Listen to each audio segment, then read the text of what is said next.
সবাইকে ভালোবাসা জানাচ্ছি, শুভেচ্ছা জানাচ্ছি। মহারাজকে আমার প্রীতি নমস্কার, শ্রদ্ধা। অন্যান্য দুজন মহারাজ আছেন, তাদেরকেও আমার প্রীতি ভালোবাসা জানাচ্ছি। এবং সবার আগে যেটা করা উচিত ছিল, শ্রীরামকৃষ্ণ, শ্রীমা সারদা দেবী, স্বামী বিবেকানন্দ এবং স্বামী বিবেকানন্দের একজন সন্ন্যাসী গুরুভাই, যার মহাপুরুষ নামটা স্বামীজির দেওয়া, এই জায়গায় জন্মেছিলেন, সেই মহাপুরুষ স্বামী শিবানন্দজিকে প্রণাম জানাচ্ছি। আমাদের তোমরা যে প্রশ্ন করেছো তার মধ্যে থেকে কিছু নির্বাচিত অংশ আমরা বেছে নিয়েছি। অনেকগুলো ভাষা আলাদা, কিন্তু ভাবটা এক। আমরা সেসব ক্ষেত্রে সব মিলিয়ে বলবো। আর কিছু কিছু এরপরে আমাকে একটু আবার আলাদাভাবে বলতেও হবে, যে প্রশ্নগুলোর উত্তর এখন দেওয়া সম্ভব নয়, তার কিছু কিছু হয়তো আমি আলোচনার সময়ও বলবো। প্রথমে আমি আমার কাছে যে কটা বেছে নিয়েছি বা আমাকে বেছে দেওয়া হয়েছে সেগুলো আমি বলছি, তারপর আমার পাশের মহারাজ বলবেন, তারপরে তার উপরে যে মহারাজ আছেন একটু আগে যিনি বললেন তিনি বলবেন। তো পড়ছি, আমরা নাম বলছি না।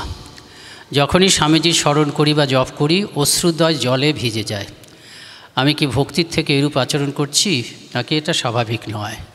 তুমি দেখবে তোমার মধ্যে জোর, পবিত্রতা ও উদ্দীপনা এটা স্থায়ী হচ্ছে কি না।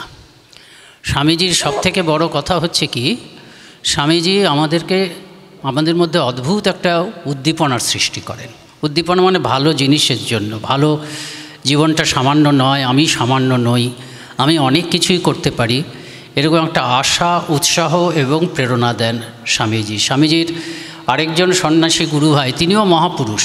এরা সব বিরাট বিরাট লোক। এই স্বামী শিবানন্দজি, আমরা সাধারণত স্বামী বিবেকানন্দ ছাড়া কারোর নাম জানি না, এরা সব মহাপুরুষ। স্বামী তুরীয়ানন্দজি, স্বামী বিবেকানন্দ তাকে আমেরিকায় নিয়ে গেছিলেন এবং সেখানে তিনি শান্তি আশ্রম বলে একটি আশ্রম প্রতিষ্ঠা করেছিলেন।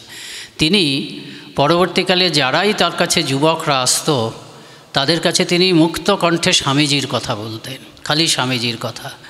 তিনি বলতেন যে স্বামীজির কথা শুনলে কি মনে হয় জানো তো? মনে হয় উঠে পড়ি আর ছুটে যায় সবসময়। মরা মানুষও যেন বেঁচে ওঠে। মরে যাচ্ছে হয়তো তিনি, এটা তার কথা, মরতে মরতে সে বলবে মরবো তো, তার আগে দুটি কথা শুনে নেই, এমন একটা শক্তি। তারপরে তিনি বলছেন, তোমরা কেউ বুঝতেও পারলে না, জগৎ বুঝতে পারলো না যে শ্রীরামকৃষ্ণ এই জগতের কল্যাণের জন্য কি মহাশক্তিধর একটা মানুষকে এনেছিলেন। কাজে যে তুমি যে বলছো যে এটা কি শুধু ভক্তি, ভক্তি তো খারাপ কিছু নয়, ভক্তি মানে দুর্বলতা কিছু নয়। রামপ্রসাদ খুব ভক্ত ছিলেন, ভক্তির থেকে শক্তি আসে। রামপ্রসাদ গান গাইতেন, এ সংসারে কারে ডরি রাজা যার মহেশ্বরী। এখানে দুর্বলতা কোথায়? সাংঘাতিক শক্তির কথা, কাউকে ডরি না। কাজেই তোমার যদি স্বামীজির কথা বলে চোখে জল আসে এবং তারপরে যদি তুমি দেখো যে তোমার অন্তরে স্বামীজির সেই সাহস, শুধু সাহস নয়, সাহসের সঙ্গে স্বামীজিকে যদি অনুসরণ করো, দুটো জিনিস থাকতে হবে। দুটো জিনিস, একটা হচ্ছে সাহস এবং আত্মবিশ্বাস, দুটোই শক্তি। সাহসটাও শক্তি, আত্মবিশ্বাসটাও শক্তি। এই শক্তির দিকটা আছে, আবার কি সকলের প্রতি ভালোবাসা আছে। এই ভালোবাসা এবং শক্তি, শুধু ভালোবাসা নয়, সঙ্গে সঙ্গে শক্তি থাকতে হবে। আবার ভীষণ শক্তি, এই গুন্ডা টুন্ডাদের অনেক শক্তি আছে, সমাজ বিরোধীদের অনেক শক্তি আছে, পলিটিক্যাল বলবো না, যারা দুর্নীতিপরায়ণ নেতা, তাদেরও অনেক শক্তি আছে, কিন্তু ভালোবাসা নেই আপামর জনসাধারণের জন্য। কাজেই সহাবস্থান হতে হবে শক্তি এবং ভালোবাসার। সেটা যদি তোমার চোখের জল ফেলেও হয়, বা চোখের জল ফেলছো না, ধ্যান করছো, একেবারে বাইরে আবেগ প্রকাশ করছো না, তাতেও আসছে, সেটাও ভালো। তবে বেটার হচ্ছে স্বামীজি যেটা বলেছিলেন, যে আবেগটা ঘরের মধ্যে থাক, আবেগটা ঘরের মধ্যে থাক। স্বামীজি এবং অন্যান্যরা ঠিক এই ধরনের, মানে এই ভাষায় না বললে এই ভাবের কথা বলেছেন, যে আবেগটা ঘরের মধ্যে থাক, গোপন থাক, বাইরের লোকে দেখুক, কাজের মধ্যে দিয়ে দেখুক। স্বামীজি কাজ পছন্দ করতেন।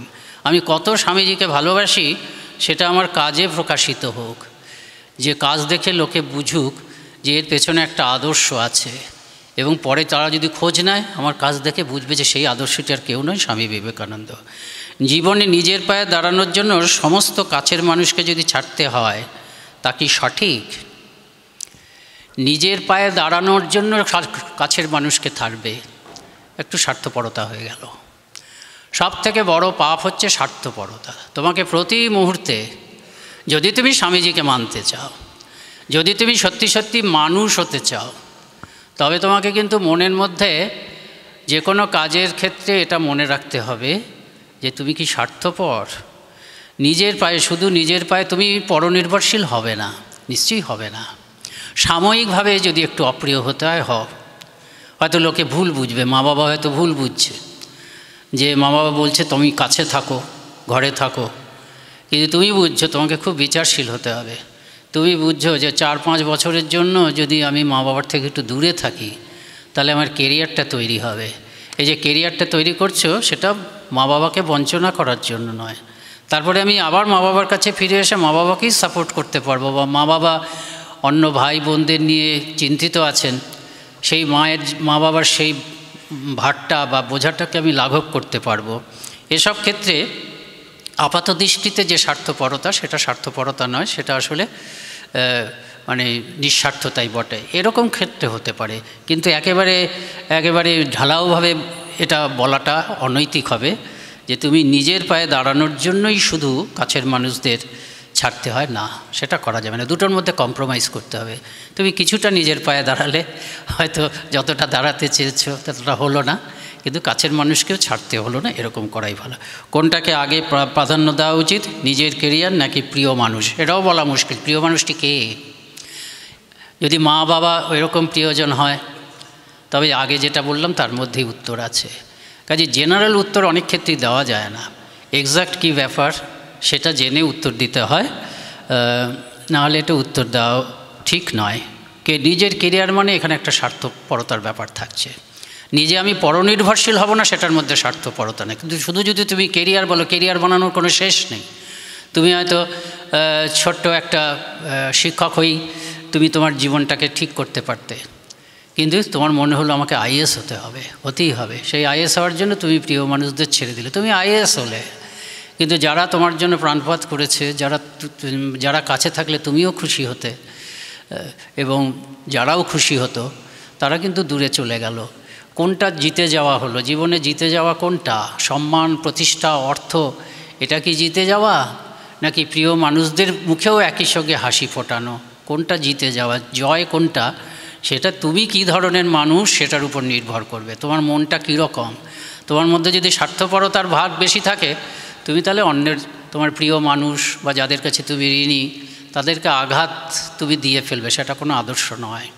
কাজেই এই সিদ্ধান্ত তোমাকে নিতে হবে। কিন্তু তোমাকে যদি স্বামীজির ভাবে বা আমাদের ভাবে মানে ভারতীয় সংস্কৃতির ভাবে তুমি যদি উত্তর চাও, তুমি যদি ভালো মানুষদের ভাবে তুমি যদি উত্তর চাও, মহৎ মানুষদের ভাবে যদি তুমি উত্তর চাও, তোমার উদ্দেশ্য যদি দেশের জন্য তুমি করতে পারো, দেশের সেবা করাটাই যদি তোমার ক্যারিয়ার হয়, তবে তুমি প্রিয় মানুষকে উপেক্ষা করতে পারো। এরকম আমরা বলি। ধরো আমরা এই মানে সাধু হয়েছি, আমরা জগদ্ধিতায় সাধু হয়েছি, আমরা প্রিয় মানুষদের ছেড়েছি। স্বাধীনতা সংগ্রামী সুভাষচন্দ্র বা স্বাধীনতা সংগ্রামীরা, তারাও প্রিয় মানুষদের ছেড়েছেন। তেমনি লক্ষ্যটা যদি খুব বড় হয়, বড় আদর্শের জন্য এটা হতে পারে, কিন্তু শুধুমাত্র নিজের কেরিয়ার, তার জন্য কিন্তু প্রিয় মানুষকে ছাড়া ঠিক হবে না। নিজের জীবনের লক্ষ্য পূরণ এবং স্বামীজির পথ ছাত্র জীবনে কীভাবে সম্ভব হবে সেটা আমি বুঝতে পারছি না। নিজের জীবনের লক্ষ্য পূরণ, তোমার কর্তব্যটা করবে। তোমার কর্তব্য যদি পড়াশোনা হয়, করবে। তুমি ভেতর থেকে শক্তি বের করে তুমি করবে, কখনো আত্মবিশ্বাস হারাবে না, সেটা করবে। এবং স্বামীজির পথ দেখানো পথ মানে হচ্ছে, স্বামীজির দেখানো পথ মানে স্বার্থপর হব না, আমি সুযোগ পেলেই লোককে সাহায্য করব, হৃদয়টাকে জাগিয়ে রাখবো। দুটো কেন করা যাবে না? 50টা লক্ষ্য জীবনে রাখা যায়, 50টা লক্ষ্য জীবনে রাখা যায়, সেগুলো কন্ট্রাডিক্টরি নয়। আমি নিজের জীবনের লক্ষ্য পূরণ করব, সেই লক্ষ্য পূরণটার পেছনেও একটা পরার্থপরতা থাকতে পারে। আমি ডাক্তার হব, অনেক মানুষের সেবা করব, এটা তো খারাপ নয়। এরকম লক্ষ্য অনেকে রাখে, এইভাবে করবে। সাময়িকভাবে তুমি যেন স্বার্থপরের মতন ব্যবহার করলে, কিন্তু ওই স্বার্থপরতা যেন সাময়িক থাকে এবং তার দ্বারা পরবর্তীকালে তুমি নিঃস্বার্থ হবে, এটা মনে রাখতে হবে।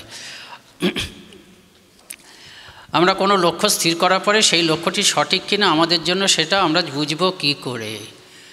সেটা লক্ষ্যটা সঠিক কিনা তুমি কি করে বুঝবে?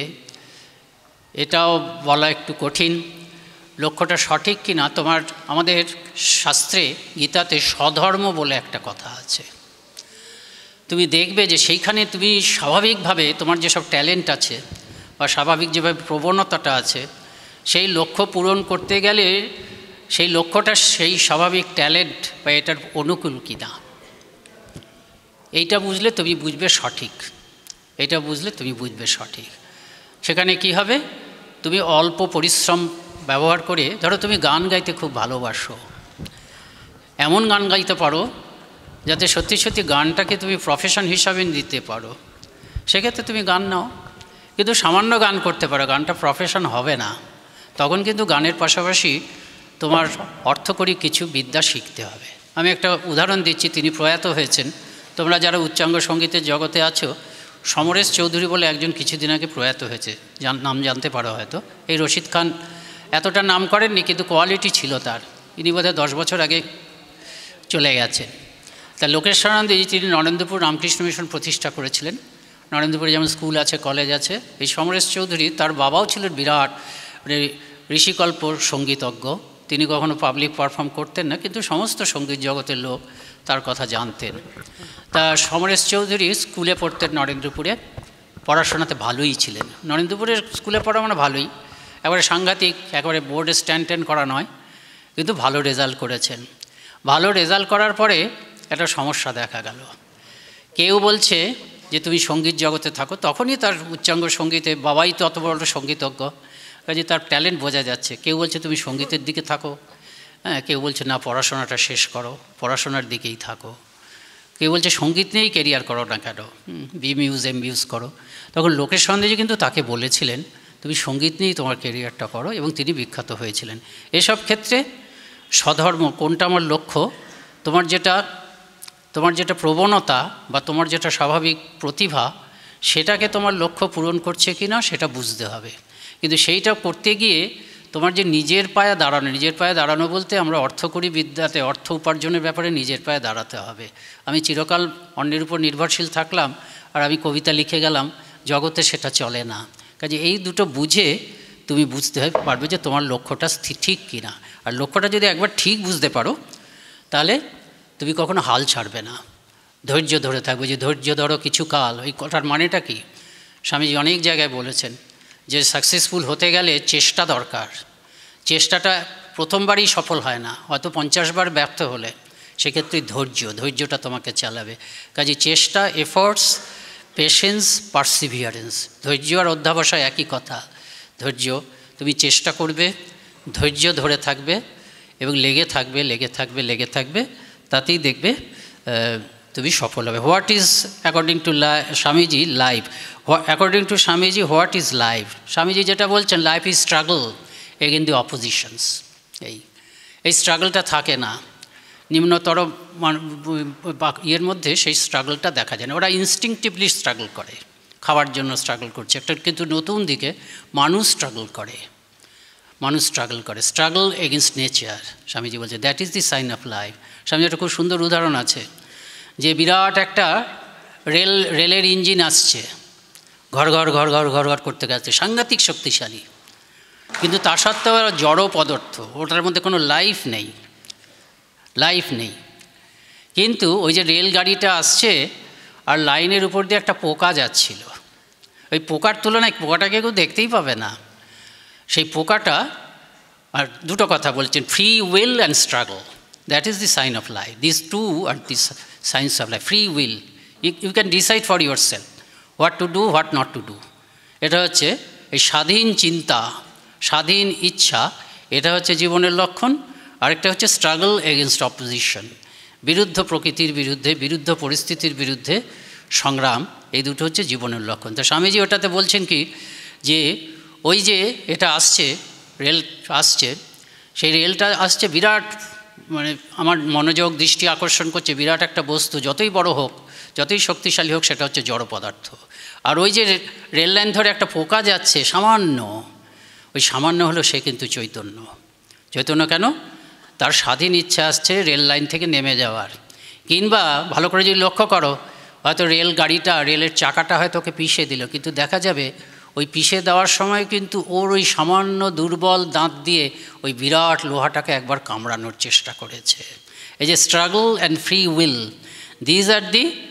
These are this significant science of life.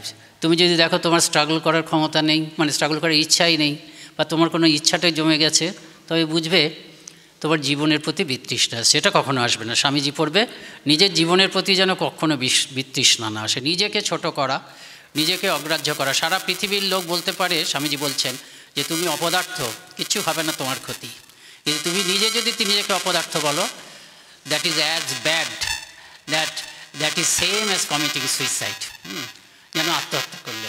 কাজে এটাই হচ্ছে সংক্ষেপে। আচ্ছা, question is that how to change some people, because I see someone wants to change his life but don't. You will have to have all sympathy. You have to provide inspiration. You have to stand by him all through. Provide all inspiration, all courage, and he should feel, because of your palpable love, that you are his well-wisher. সব সময় তাকে উৎসাহ দেবে, brighter sides of life দেখাবে, যে what others have been able to achieve, you also can achieve. কাজে সব সময় এনকারেজমেন্ট, এটা সব সময় দেওয়া উচিত। স্বামীজিকে তুমি যদি ভালোবাসো, আমরা যেসব ব্যক্তি বা যেসব মহারাজকে দেখে স্বামীজির প্রতি আকৃষ্ট হয়েছি, they are all full of encouragement. তাদেরকে দেখে মনে হতো they are bubbling in energy and bubbling in love also. একবারে ভালোবাসায় ভরপুর, টকবক করছে, শক্তিতে এবং ভালোবাসায় ভরপুর। এই দুটোই হচ্ছে লক্ষণ। স্বামীজির দুটো ছবি, তোমরা যদি যারা স্বামীজির ছবি দেখেছো, অনেক ছবি আছে, আমার স্বামীজির দুটো ছবি ভালো লাগে। আমরা যুব সম্মেলনের সময় দুপাশে দুটো ছবি লাগিয়েছিলাম। তা একটা ছবি দেখে মনে হচ্ছে, বেশিরভাগ ছবি দেখে মনে হচ্ছে তেজ ঠিকরে পড়ছে, আর আরেকটা ছবি একেবারে এমন হাসি মুখ। ওই স্বামীজির সম্বন্ধে একটা বাংলা ইংরেজিতে বই আছে, বাংলায় সবার স্বামীজি, ইংরেজিতে ফ্রেন্ড অফ অল। ওটার দিকে তাকালেই মনে হবে যে আমার জীবনে আর কেউ না থাকে, এই বন্ধুটি আছে, ফ্রেন্ড অফ অল। তা স্বামীজিকে সিস্টার ক্রিস্টিন স্বামীজির একজন শিষ্যা ছিলেন, আর মিস ম্যাকলাউড স্বামীজির আরেকজন শিষ্যা ছিলেন। সে বড় অদ্ভুত শিষ্যা, সে কখনো বলতো না যে আমি স্বামীজির শিষ্যা, সে বলল নো, আই এম স্বামীজির ফ্রেন্ড। এবং কেন বলে, উনি আমার বন্ধু, এটা বলতেন। আর তিনি ভারতবর্ষে এসে থাকতেন, 6 মাস ভারতবর্ষে থাকতেন, মানে বেলুড় মঠে থাকতেন।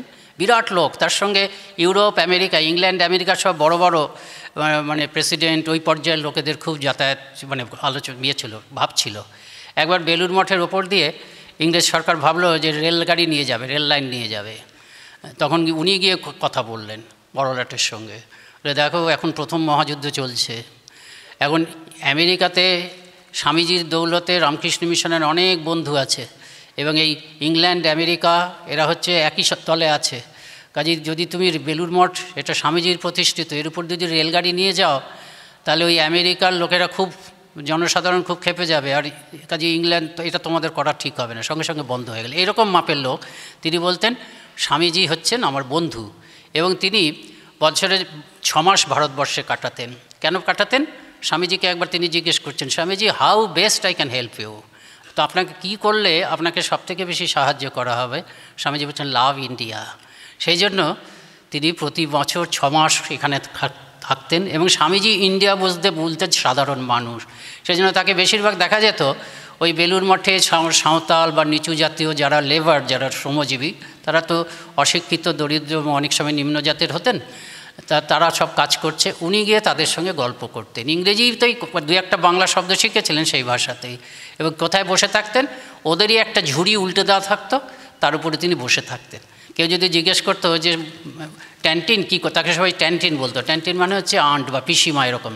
ট্যান্টিন তুমি কী করছো? বলে স্বামীজি বলেছিলেন ভারতবর্ষকে ভালোবাসতে, এরাই সেই ভারতবর্ষ, কাজে এদের সঙ্গে এদেরকে ভালোবাসছি। তা সেই স্বামীজি এই ট্যান্টিন ভারতবর্ষে আসতেন, তো এসে থাকতেন, এবং তার জন্মদিনটা সাধু ব্রহ্মচারী সবাই গিয়ে পালন করত। তা সবাই জিজ্ঞেস করতো ট্যান্টিন হ্যাপি বার্থডে বলেই একটা কথা জিজ্ঞেস করতো। এটা আমি লোকের সাউন্ডের কাছে শুনেছি, ওরা এই ট্যান্টিনকে দেখেছেন, মিস ম্যাকলাউডকে, যে মিস ম্যাকলাউড স্বামীজিকে দেখেছেন এবং স্বামীজিকে নিজের বন্ধু বলতেন। তা ওরা ওই জন্মদিনের দিন হ্যাপি বার্থডে বলে জিজ্ঞেস করতেন তোমার বয়স কত হলো। সাধারণত মহিলাদের এসব কথা জিজ্ঞেস করতে নেই, এগুলো আমরা ওদের কাছ থেকেই শিখেছি। তাও ওরা কেন জিজ্ঞেস করতো? একটা অপূর্ব উত্তর শোনার জন্য, বারবার ধরে। তার বয়স তখন 70-এর মতন হবে বোধহয়, 70 কি 65। তিনি বলতেন আমার বয়স হলো 25। বলে সে কি, ও তোমরা তো তোমাদের দেশের লোক, তোমরা তো মেয়েরা তো বয়স লুকো, এরা বলতেন। না না, যেদিন থেকে স্বামীজিকে দেখেছি সেদিন থেকে আমি আমার বয়সের গণনা করি, তার আগে কি আর মানুষ ছিলাম? সো দেই ম্যাকলাউড বলছেন, সিস্টার ক্রিস্টিনকে জিজ্ঞেস করা হচ্ছে তুমি এক কথায় স্বামীজির কথা বলতো, হি ওয়াজ অল লাভ, ভালোবাসার প্রতিমূর্তি স্বামীজির সম্বন্ধে বলছেন সিস্টার ক্রিস্টিন। আর মিস ম্যাকলাউড বলছেন হি ওয়াজ অল স্ট্রেংথ, তিনি হচ্ছেন শক্তির প্রতিমূর্তি। Actually he was both embodiment of love and strength. কাজেই এটা হচ্ছে আদর্শ।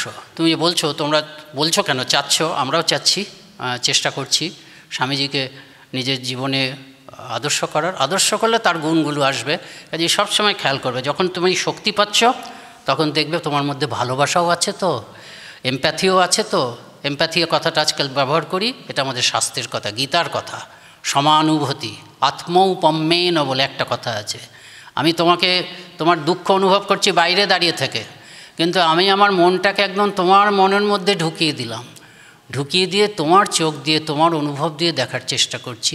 এটাই আমাদের গীতাতে বলছে আত্মৌপম্যেন, নিজের উপমা দিয়ে, নিজেকে ওখানে তোমার মধ্যে ঢুকিয়ে দিয়ে তোমার দুঃখ বোঝা। এটাই আজকালকার টার্ম হচ্ছে এমপ্যাথি। কাজেই ভালোবাসা, এমপ্যাথি থাকবে, শক্তি থাকবে। এই শক্তি আর ভালোবাসা দিয়ে তুমি যে কোনো সমস্যা, যে কোনো লোকের সাহায্য করতে পারো। জীবনের সাফল্যের মাত্রায় পৌঁছানোর ক্ষেত্রে যে বাধা, তা অতিক্রম করবো কী করে? স্বামীজি বলছেন যে তুমি জানবে যে বুদ্ধ, খ্রিস্ট, চৈতন্যর মধ্যে যে শক্তি আছে তোমার মধ্যেও সেই শক্তি। আমার একটা সমুদ্রের উপরে একটা বাবল আছে আর একটা বিরাট ঢেউ আছে, দুটিরই পেছনে কিন্তু ওই দুটিরই উৎস হচ্ছে অনন্ত সমুদ্র। তেমনি তোমার পেছনেও অনন্ত সমুদ্র আছে। এই অনন্ত সমুদ্রেরই বড় বড় ঢেউ হচ্ছে খ্রিস্ট, বুদ্ধ, চৈতন্য, বিবেকানন্দ, শ্রীরামকৃষ্ণ। কাজেই ওই সমুদ্রটার থেকে যে কোনো পরিমাণ শক্তি তুমি যে কোনো সময় আহরণ করতে পারো। কাজেই সবসময় এটা মনে রাখবে। একেবারে স্বামীজির মধ্যে যে শক্তি ছিল, যার জন্য বিবেকানন্দ হয়েছেন, সেই শক্তি ইকুয়ালি প্রেজেন্ট ইন মি, একটুও কম নয়, একটুও বেশি নয়। বা বিবেকানন্দ হয়েছেন কেন? তিনি সেই শক্তিটাকে জাগরতি করার চেষ্টা করছে। ওই যে তোমরা ভালো মন দিয়ে শুনেছো কিনা জানি না, বেদনিষ্ঠানন্দ বলছেন we have to grow from inside out, স্বামীজির কথা। We have to grow from inside out, ভেতর থেকে। এর থেকে বড় সুসমাচার আর কিছু নেই। গসপেল, খ্রিস্টানরা এই গসপেলকে বলে সুসমাচার। আমরা ছোটোবেলায় পড়তাম, অনুবাদ ঠিক হতো না, মথি কথিত সুসমাচার, সুসংবাদ। এর থেকে বড় সুসমাচার আর কিছু নেই। বিবেকানন্দ যেটা দিয়েছে, বিবেকানন্দ নতুন কিছু দেননি। বিবেকানন্দ উপনিষদ থেকে দিয়েছেন। ওই শ্রীনন্ত বিশ্বে অমৃতস্য পুত্রা গানটান করলো বোধ হয় না, শ্রীনন্ত বিশ্বে অমৃতস্য পুত্রা, এই ঋষিরা যেটা দিয়েছিলেন সেটা বিবেকানন্দ দিলেন। এই একটা সম্পদ আমার মধ্যে চিরকাল আছে, তোমার মধ্যে আছে একই পরিমাণ। বাইরের জগতে তফাৎ, বাইরের জগতে তুমি সামান্য একজন প্রাইম মিনিস্টার, তুমি একজন কম, কিন্তু ভেতরের জগতে তোমার মধ্যে যে সমুদ্র, প্রাইম মিনিস্টারের মধ্যে সেই সমুদ্র, আইনস্টাইনের মধ্যে সেই সমুদ্র, একই পরিমাণে, কমও নয় বেশিও নয়। বিবেকানন্দের মধ্যেও সেই সমুদ্র, সেই সমুদ্র থেকে শক্তি নিতে হবে। তা যাই হোক, একজন বলছে, শেষ করছি, ওনারাও তো বলবেন, একজন বলছেন আমি খুব স্বামীজি পড়ি কিন্তু তবুও স্বামীজিকে আদর্শ করতে পারছি না। ঠিক আছে, তুমি দেখো তুমি সৎ হতে পারছো কি না, একটা সৎ মানুষ থাকছো কি, তুমি কি একটা ভালো মানুষ থাকছো? ভালো মানুষ হতে হবে। ভালো মানুষ মানে হৃদয়বান। ওই যে বললেন না, ওই বেদাতীতানন্দ বললেন 3টে এইচ চাই। প্রথম হচ্ছে first criteria of your being human is your heart, your feeling, your empathy for others. সেটা আছে কিনা দেখো, ভালো মানুষ, হৃদয়বান মানুষ। তারপর চিন্তাটাও দরকার। চিন্তা না করলে হৃদয়টাকে কাজে লাগাতে পারবে না। চিন্তা করে সমাধান বের করতে পারবে। সমাধান না হলে একটা লোকের দুঃখে শুধু মৌখিক তুমি লিপ সার্ভিস দিতে পারে, আসল সার্ভিস কিছু দিতে পারবে না। কাজে চিন্তা করে হেড থাকতে হবে, করে সমাধান বের করবে। সমাধান বের করে চুপ করে বসে থাকলে তো হবে না, এবার কাজে নামতে হবে। সেই জন্য বলছে এইচ, হ্যান্ড। তাই 3H, 3Hটা কি? Heart, head and hand. ভালো মানুষ হও, অনেস্ট হও, দেশকে ভালোবাসো। তোমাকে স্বামীজির সঙ্গে মিলিয়ে দেখতে হবে না, এইটুকু হলেই হবে। স্বামীজি ওরকম ছিলেন না। স্বামীজি একটা লোকের প্রশংসা করছেন, সেই লোকটার অনেক গুণ আছে, খুব প্রশংসা করছে। বিবেকানন্দ আমাদের মতন নয় যে তুমি যদি আমার নিন্দা করো আমি আর তোমাকে পছন্দ করবো না, এরকম ছিলেন না। বিরাট হৃদয়, বিরাট বিরাট বিরাট। তা একজন নিন্দা করছেন, আরেকটা কথা বলি, সময়ও যাচ্ছে। স্বামীজির কাছে কয়েকদিন একজন যোগ শিক্ষা করেছে। যোগ শিক্ষা করে অনেক লোক থাকে তো পয়সা উপার্জনের যে ভালো করে শেখেনি, ভালো করে না শিখে কী করেছে, সে একটা স্কুল খুলে যোগ শেখাচ্ছে।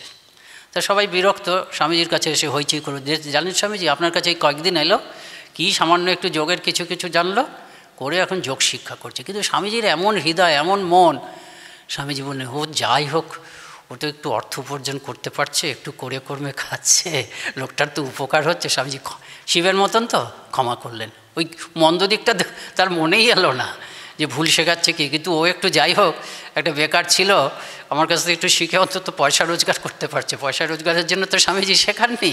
হ্যাঁ, এরকম স্বামীজি। তা স্বামীজিকে একজন বলছেন, স্বামীজি একজনের খুব প্রশংসা করছেন, এত গুণটুন। তখন ওই প্রশংসা করে, স্বামী যখন প্রশংসা করবেন থামানো মুশকিল কারোর, তো যখন বোধহয় একটু থেমেছেন, তখন যার কাছে প্রশংসা করছেন সে বলছে কিন্তু সে তো আপনাকে একদম পছন্দ করে না, খুব নিন্দাবাদ করে। তাতে কি হয়েছে? একটা ভালো লোকের আমি প্রশংসা করছি, লোকটার মধ্যে ভালো গুণ আছে, তার জন্য তার আমাকে পছন্দ করতে হবে? সারা পৃথিবীর লোককেই আমাকে পছন্দ করতে হবে? তার কোনো মানে নেই। কাজে তুমি যদি মনে হয় স্বামীজিকে আপ্রাণ চেষ্টা করছো, তাও যেন তুমি স্বামীজির আদর্শ না যে করতে পারছো না, তুমি ভালো মানুষ হও। তোমাকে কাউকে দেখে, স্বামীজিকে না দেখেও তুমি ভালো মানুষ হতে পারো। ভালো মানুষ হওয়ার সংজ্ঞা তো তুমি জানো, তোমাকে অনেস্ট হতে হবে, পরোপকারী হতে হবে, স্বার্থপর হলে হবে না, নিজের পায়ে দাঁড়াও এবং অন্যকেও তাদের পায়ে দাঁড়ানোর জন্য সাধ্য থাকলে সাহায্য করো। তো এইটুকু বললাম, এরপরে মহারাজরা বলবেন।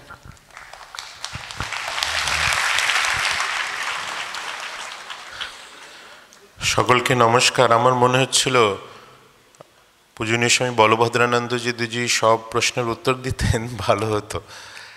কারণ আমাদেরও যখন মনে প্রশ্ন আসে আমরা মহারাজদের কাছে যাই, মহারাজরা উত্তর দেন। মহারাজ আদেশ করেছেন, আমি এর মধ্যে থেকে কিছু প্রশ্নের উত্তর দেওয়ার চেষ্টা করছি। তোমাদের যেই প্রশ্নের মহারাজ যা উত্তর দিলেন আমরা যখন শুনছিলাম, তার মূল কিন্তু সব স্বামীজির সাহিত্য। এবং যখন প্রশ্নগুলো পড়ছি তখন মনে হলো যেগুলি মন গড়া নয়, অনেকেরই এটি রিয়েল কোয়েশ্চেন্স। তাই সকলকে অনুরোধ করব যে এই অধিবেশনের পরে যদি সত্যি জীবনে প্রশ্নের উত্তরগুলো খুঁজতে হয় তাহলে কিন্তু স্বামীজির বই পড়তেই হবে। এখন এখানে যে প্রশ্ন তার উত্তর দেওয়ার চেষ্টা করছি। প্রথম, আপনি বললেন আমরা ফুললি প্রিপেয়ার্ড হলে আমাদের মিশনে, স্টাডি সার্কেলে আর আসার প্রয়োজন নেই। আমরা জানি শেখার কখনো সমাপ্তি নেই, লাইফ টাইমই আমরা শিখতে চাই। একেবারে ঠিক কথা। এক দৃষ্টি দিয়ে দেখলে হ্যাঁ, শ্রী শ্রী ঠাকুর বলেছেন যাবৎ বাঁচি তাবৎ শিখি। কিন্তু আমার মনে পড়ছে একটি সংস্কৃত সুভাষিত আছে, তাতে বলা হচ্ছে যে our learning has got many stages, 4 stages. যখন আমরা প্রথম কিছু একটা পাঠকক্ষে, একটা ক্লাসরুমে শিখি, তখন শিক্ষক যখন পড়ান তার কাছ থেকে আমরা 25% শিখি।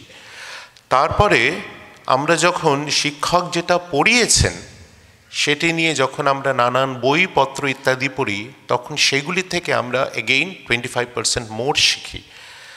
তারপরে যখন আমরা আমাদের যারা ফ্রেন্ডস রয়েছে, ক্লাসমেটস রয়েছে, সহপাঠী রয়েছে, তাদের সাথে যখন আলোচনা করি, then we get more clear idea of what we have learned.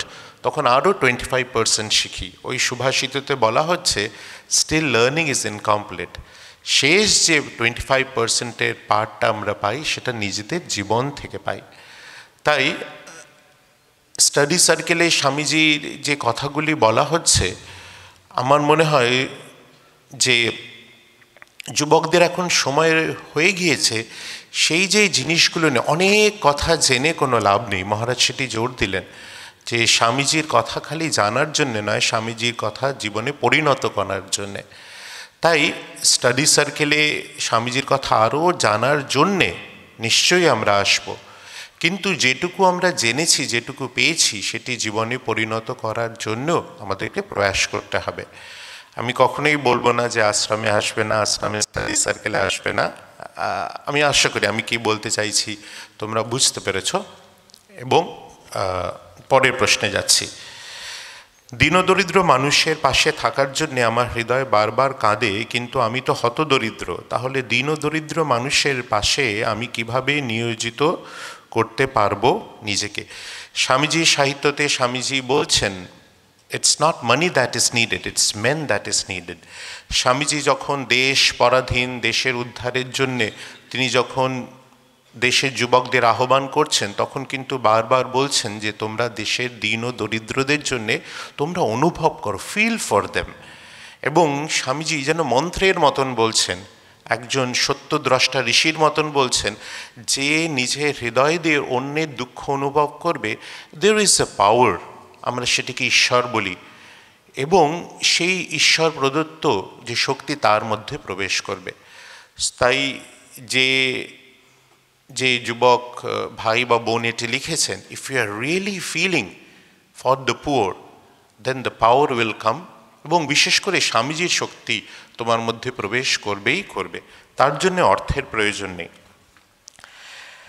এখানে কিছু সে প্রশ্ন রয়েছে, এই প্রশ্নগুলির উত্তর স্বামী বেদাতীতানন্দজি দিয়েছেন, আমি খালি প্রশ্নটি উল্লেখ করছি। স্বামী বিবেকানন্দ ভারতবর্ষে শূদ্র জাগরণের কথা বলেছেন। তিনি ভারতবর্ষের মূল ভিত হিসেবে শূদ্রদের উল্লেখ করেছেন, কিন্তু তিনি ভারতের শূদ্র বা পঞ্চম বর্ণের মধ্যে এসে কেন তাদের সার্বিক উন্নয়নের জন্যে কাজ করলেন না? স্বামী বেদাতীতানন্দজি যেটি বলেছেন, স্বামীজি যে উপায় ছিল যে মানুষ নিজে তাদের যে সমস্যাগুলি রয়েছে সেগুলো বুঝবে, সেগুলো শিখবে, আর সেগুলো সম্বন্ধে জানবে, এবং নিজেদের আত্মশক্তি দিয়ে সেগুলি সমাধান করবে, কিছু যেন তাদের উপরে আরোপ করে দেওয়া না হয়। And so man making was his religion. কিন্তু অন্য দিক থেকে দেখতে গেলে স্বামীজি কিন্তু দেশে শূদ্র জাগরণের জন্য কিছুই করেননি, এটি বলা ভুল হবে। স্বামীজি প্রবর্তিত এই যে রামকৃষ্ণ সংঘ এবং রামকৃষ্ণ সংঘের সাথে ওতপ্রোতভাবে জড়িত যে নানান প্রতিষ্ঠান রয়েছে যারা সেবা কার্য করে চলেছেন, তাদের কিন্তু মূল যে আদর্শ তা হলো জগৎহিত, দরিদ্র নারায়ণের সেবা। পরের প্রশ্ন, আমার জীবনে এমনই এক লক্ষ্য আছে যা পূরণ করবার জন্য প্রথমে আমায় একটু প্রতিষ্ঠিত হতে হবে তথা অর্থ উপার্জন করতে হবে। তাহলে ওই মূল লক্ষ্য পূরণের তাগিদে অন্য একটি গৌণ কাজে সফল হতে গেলে স্বামীজির আদর্শ দৃষ্টিভঙ্গি অনুসারে এখন আমার কী করণীয়? আমাদের যে প্রাচীন যে বৈদিক সাহিত্য রয়েছে, উপনিষদ রয়েছে, তাতে যে মূল আদর্শের কথা বলা হয়েছে, খালি অহম ব্রহ্মাস্মি বলা হয়নি, তত্ত্বমসিও বলা হয়েছে। তাই আমরা জীবনের আদর্শ, জীবনের লক্ষ্য যখনই খুঁজব, খালি নিজের জীবনের মধ্যে খুঁজলে কিন্তু সেটি সম্পূর্ণ হবে না, সেটিকে জগতের মধ্যেও প্রকাশিত দেখতে হবে। সেই জন্যে রামকৃষ্ণ মিশনের আদর্শ হলো আত্মনমোক্ষার্থম জগদ্ধিতায় চ। এই চটি অত্যন্ত important. Both will go together, for one's own salvation and for the good of the world. তাই যেই মানুষটি ভাবছে যে আমি নিজে প্রতিষ্ঠিত হব, তারপরে অপরের চিন্তা করব, স্বামীজির ত্যাগ ও সেবার দৃষ্টি দিয়ে দেখলে, ভারতীয় যে আধ্যাত্মিক সংস্কৃতির দৃষ্টি দিয়ে দেখলে, তার সেই চিন্তা হয়তো সম্পূর্ণ নেই। It may be practical, but it's not really real and complete. এখানে কিছু কিছু ব্যক্তিগত প্রশ্ন রয়েছে, আমি সেগুলির উত্তর দিচ্ছি না। কিছু কনসেন্ট্রেশন নিয়ে প্রশ্ন রয়েছে, সেই সম্বন্ধে বলবো যে যদি if you are really serious, কেমন করে একাগ্র হব, কেমন করে আত্মবিশ্বাস লাভ করব, কেমন করে জীবন তৈরি করব, কেমন করে জীবনে নানান ডিস্ট্র্যাকশনসগুলো এগুলো সে দূরে রাখবো, সত্যিই যদি উত্তর জানতে হয়, তাহলে কিন্তু পরে একদিন সময় করে আশ্রমের বুক স্টলে গিয়ে ওইখানে যারা বসে আছেন, যদি মহারাজ থাকেন তাই তিনি যদি গাইডেন্স দিতে পারেন, করে স্বামীজির বই পড়তে হবে। স্বামীজির বই পড়তেই হবে, তার কোনো অল্টারনেটিভ অন্তত আমার তো জানা নেই। এবং বই পড়ে চিন্তা করতে হবে, শ্রবণ মনন, এবং তারপরে নিজের সামর্থ্য, বুদ্ধি, সুযোগ অনুযায়ী সেটি জীবনে পরিণত করতে হবে। Then you will get the real answer. তাই এই কনফিডেন্স, কনসেন্ট্রেশন ইত্যাদি নিয়ে তার উত্তর আমি দিচ্ছি না। স্বামীজির বই পড়া অত্যন্ত প্রয়োজনীয়। লক্ষ্যে পৌঁছানোর জন্যে জীবনে গাম্ভীর্য আনা দরকার। আপনি বলেছেন জীবনে গাম্ভীর্য আনবো কীভাবে? গাম্ভীর্য মানে আমি এরকম বলছি না যে তার মধ্যে ইটস আ লং ফেস, একটি গম্ভীর ভাব, যার মধ্যে একটি কেমন করে বলবো, যার মধ্যে হ্যাঁ নিরানন্দ, ঠিক, যার মধ্যে আনন্দ নেই তাকে গাম্ভীর্য বলছি না। গাম্ভীর্যকে যদি একটা পর্যায়ী শব্দ আমি বলতে চাই, আমি যা বলতে চাইছি তা হলো গভীরতা। জীবনে গভীরতা আনতে হবে, এবং জীবনের গভীরতা তখনই আসবে, স্বামীজি বলছেন এক্সপ্যানশন ইজ লাইফ, যখন আমার যে জীবনে স্বার্থপরতা রয়েছে তার থেকে নিজেকে বাইরে এনে আমি জগতের দিকে তাকাবো। এখানে পূজনীয় বলভদ্রানন্দজি বললেন যে স্বামীজির মূল কথা যদি একটি নিতে হয় সেটি হলো নিঃস্বার্থপরতা। তাই জীবনে যখন গভীরতা আসবে, যখন অন্যের জীবনের সাথে আমার জীবনের সম্পর্ক, খালি মানুষের জীবনের সঙ্গে নয়, with everything that is a part of existence, প্রকৃতি, পশু ইত্যাদি ইত্যাদি সমস্ত কিছু, তখন জীবনে গভীরতা আসবে, and that is what I meant by গাম্ভীর্য। তালি বাজানোর খেলা হলো, একটা তালি সময়ের আগেই বাজিয়ে ফেললাম, তাতে গিলটি বা অনুশোচনার শিকার হলাম, এরকম জীবনে মাঝে মাঝে হয়। সেই সময় কি করা দরকার, যা আমরা খেলাতে করলাম, উই ট্রাইড এগেইন, বারবার চেষ্টা করা। স্বামীজি বলছেন failures are the pillar of success, এবং চেষ্টা করলে আমরা এক সময় না এক সময় সফল হবই, এবং সেটিই করণীয়। জীবনে কে সত্যি বন্ধু বা শুভাকাঙ্ক্ষী কি করে বুঝব? আমাদের এই ভারতীয় সংস্কৃতিতে একটি আদর্শ আছে, সেই আদর্শ আমাদের ধর্মের মধ্যে প্রকাশিত, ধারয়তে ইতি ধর্মঃ, শাস্ত্র কি যা শাসন করে। এবং আমরা দুর্ভাগ্যবশত বর্তমান যে যুব সম্প্রদায় রয়েছে, আমার মনে হয় সবাই হয়তো নয়, অনেকেই আমাদের যে ভারতীয় সংস্কৃতি রয়েছে তার সাথে একটা দূরত্ব হয়ে গেছে, ওইগুলোই যেন তাদের কাছে একটা কঠিন একটা জিনিস হয়ে গেছে, কিন্তু তার মধ্যে জীবনের বাঁচার কথা লেখা আছে। উদাহরণস্বরূপ আমি বলবো, পূজনীয় স্বামী রঙ্গনাথানন্দজি মহারাজ আমাদের ত্রয়োদশ সংঘগুরু ছিলেন, তিনি বলতেন যে ভগবান শ্রীকৃষ্ণ অর্জুনকে গীতা উপদেশ দিয়েছিলেন সে রণক্ষেত্রে কি করবে, তার জীবনে সমস্যার সমাধান কি করে করবে, সেইটি বোঝানোর জন্যে আমরা ভুল করেছি, আমরা শ্রীমদ্ ভগবদ্ গীতাকে লাল কাপড়ে মুড়ে আমরা তাকের ওপরে রেখে ফুল দিচ্ছি এবং পূজা করছি। That is wrong. তাই এখানে নিজের বন্ধু বা নিজের শুভাকাঙ্ক্ষীকে, যা তাকে এবং আমাকে জীবনের যে বৃহত্তর আদর্শ রয়েছে তার দিকে নিয়ে যেতে শেখাবে, সেই প্রকৃত শুভাকাঙ্ক্ষী। অন্য একটি প্রশ্নে বলা হয়েছে, আমি পরীক্ষা দিচ্ছি, আমার বন্ধু সে আমাকে তার পরীক্ষাতে সে তাকে সাহায্য করতে বলছে, চিটিং, এবং তাকে কি আমার সাহায্য করা উচিত? স্বামীজি সাহায্য করতে বলেছেন না। এরকম করে নিজের বুদ্ধি মতন যদি স্বামীজিকে আমরা অ্যাপ্লাই করতে চাই তাহলে উল্টো বুঝলি রাম হয়ে যাবে। স্বামীজির কথাকে সমগ্রভাবে পড়ে সেইটিকে জানতে হবে, এবং কিছু কিছু কথা রয়েছে নিঃস্বার্থপরতা এবং পরপ্রেম ইত্যাদি ইত্যাদি, এগুলোর সাথে কনফ্লিক্ট হলে নিজের মন মতন একটা বেছে নিলে কিন্তু তাহলে স্বামীজিকে আমরা বুঝতে পারবো না। এখানে ডিপ্রেশন নিয়ে বলা হয়েছে, যুব সম্প্রদায়ের মধ্যে ডিপ্রেশন রয়েছে, যুব সমাজের মধ্যে ডিস্ট্র্যাকশন রয়েছে, অনেকে নেশাগ্রস্ত হচ্ছেন এবং তার জন্য পিয়ার প্রেশার রয়েছে।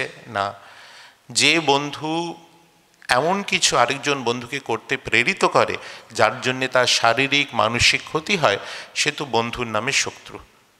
সেই বন্ধুর বন্ধুত্ব যত শীঘ্র শেষ হোক ততই মঙ্গল। এবং ডিপ্রেশন ইত্যাদি এইগুলোর সাথে কেমন করে লড়াই করব, আমার তো একটি উত্তর জানা আছে। অনেকে হয়তো ইউটিউবে নানান ভিডিও দেখবেন ইত্যাদি ইত্যাদি ইত্যাদি ইত্যাদি। স্বামীজির বাণী অন্তত আমাদের জীবনে তো আমরা ওটি অনুভব করেছি। আমরা যারা এখানে সন্ন্যাসী আছি, Swamiji is a reality for us, and Swamiji আমাদের কাছে একটি বাস্তব কেন, স্বামীজির যে আদর্শ রয়েছে সেটিকে আমরা বাস্তবে নিজেদের জীবনে আনার যথাসাধ্য আমরা চেষ্টা করছি। এবং যখনই আমি দেখেছি যে যখনই কোনো একটা প্রশ্ন আমার মনে এসছে, this man Swami Vivekananda, he has all the answers, every answer. খালি মন দিয়ে পড়তে হবে। স্বামীজির জ্ঞানযোগ পড়ে নিলাম, হয়ে গেল, রেখে দিলাম, ওরকম নয়।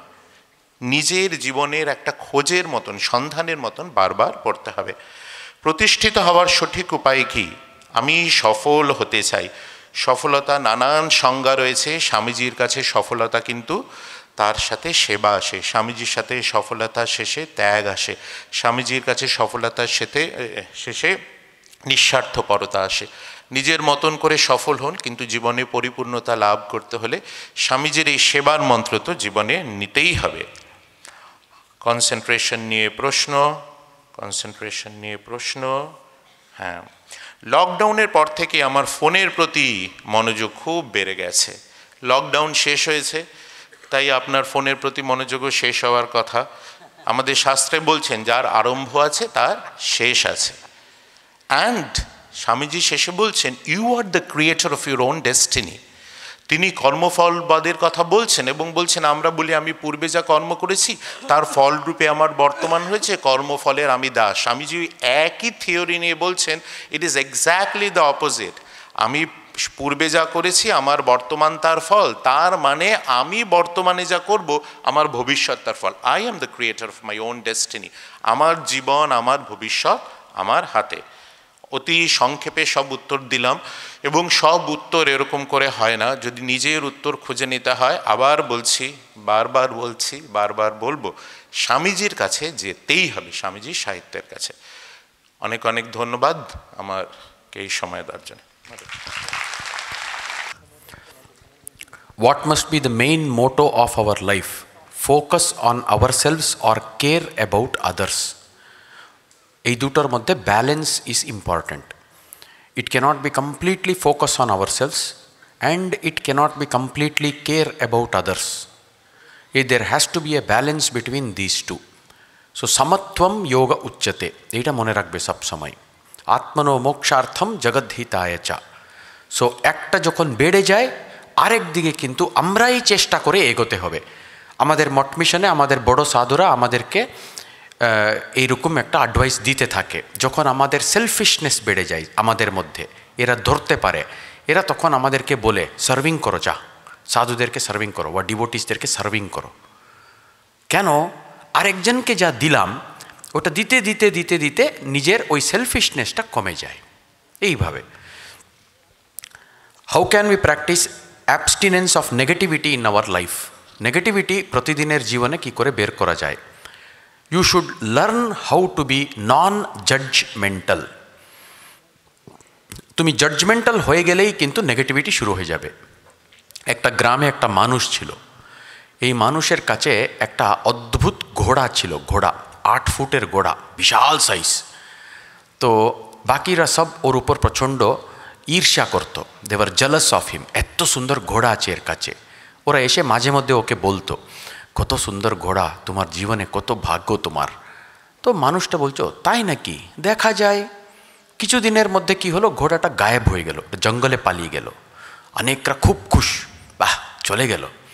তারপর এসে বলতো ওরা অনেকরা, আহা তোমার এত সুন্দর ঘোড়া চলে গেল রে ভাই, কত দুর্ভাগ্য রে তোমার। বলছো, তাই নাকি? দেখা যায়। কিছুদিনের মধ্যে ওই ঘোড়া ফিরে এলো, এখন আরেকটা ছোট্ট ঘোড়া নিয়ে এসছে জঙ্গল থেকে, তার মতনই। অনেকরা আশেপাশের লোকরা প্রচণ্ড ঈর্ষা শুরু হলো, এর কপাল দেখতো, হারিয়ে গেছিল, আবার নিয়ে এলো। আবার এসে বলছে, কি সুপার কপাল আপনার। যে তাই নাকি? দেখা যায়। তো ইতিমধ্যে কি হলো, ওই ছোট ঘোড়াটাকে ব্রেক ইন বলে একটা করতে হবে। ঘোড়ার উপর জাস্ট মানুষ বসলে কিন্তু ওটা চালাতে পারবেন না, ওটাকে ব্রেকিং ইন বলে একটা কাজ আছে। তো এই মানুষের ছেলে করছিল, এটাকে করতে গিয়ে পড়ে গিয়ে পা ভেঙে গেল। আবার আশেপাশের লোকরা এসে বলল, বাহ কত খারাপ কপাল, চলে গেছিল, একটা নতুন ঘোড়া নিয়ে এলো, আপনার ছেলের পা ভেঙে গেল। বলছে, পা ভেঙে গেল, খারাপ কপাল, দেখা যায়, দেখি কি হবে। কিছুদিনের মধ্যে একটা যুদ্ধ হয়ে গেল। যুদ্ধ হয়ে যারা যারা 16 বছরের উপর সব আর্মিতে কম্পালসারি জয়েন করতে হবে বলে একটা নিয়ম এসে গেল। এর ছেলে জয়েন করতে হবে না, বিকজ এর পা ভেঙে গেছে। বুঝতে পেরেছে না? সো এইভাবে নন জাজমেন্টাল হলে নেগেটিভিটি থেকে তুমি পার হয়ে যাবে। লাস্ট প্রশ্ন আছে এখানে, আমরা টিচার্স, আমরা আমাদের ছাত্রদের সঙ্গে কিভাবে ব্যবহার করতে হবে? ই should be friendly, they are technically advanced etcetera আছে। তো শুরু যখন হলো আজকে, এখানে একটা বেদিক চ্যান্টিং হলো, আচার্য উপদেশা বলে, ওখানে একটা মন্ত্র ছিল, অদ্ভুত মন্ত্র। তো ওইখানে বলছে, ইয়ানি अस्माकं সুচরিতানি তানি ত্বয়োপাস্যানি নো ইতরানি।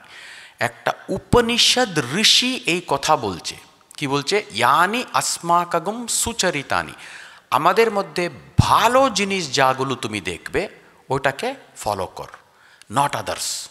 আমাদেরকে কমপ্লিটলি ফলো করতে হবে না। This must be the stand of every teacher. The ideal situation is if the teacher has an ideal character. ওটা হতে টাইম লাগবে, ইতিমধ্যে আমাদের হাত থেকে অনেক ছাত্রছাত্রীরা বেরিয়ে যাবে, but it is our duty to tell them, continuously repeatedly tell, এইটা হলো আদর্শ, এইভাবেই থাকতে হবে। মহারাজ বা স্যার আপনি কি এইভাবে আছেন? চেষ্টা করতে, বাট এটা আমার জন্য হোক তোমার জন্য হোক, এইটা হলো আদর্শ। সো ইয়ানি अस्माकं সুচরিতানি তানি ত্বয়োপাস্যানি। এখন জাস্ট বিকজ আমি এই আদর্শ পৌঁছতে পারিনি বলে কিন্তু আদর্শের সম্বন্ধে আমি কথা বলবো না, এটা কিন্তু ভুল। আদর্শের সম্বন্ধে কথা সব সময় চালু থাকতে হবে। স্বাধ্যায় প্রবচনাভ্যাম ন প্রমদিতব্যম। বাস।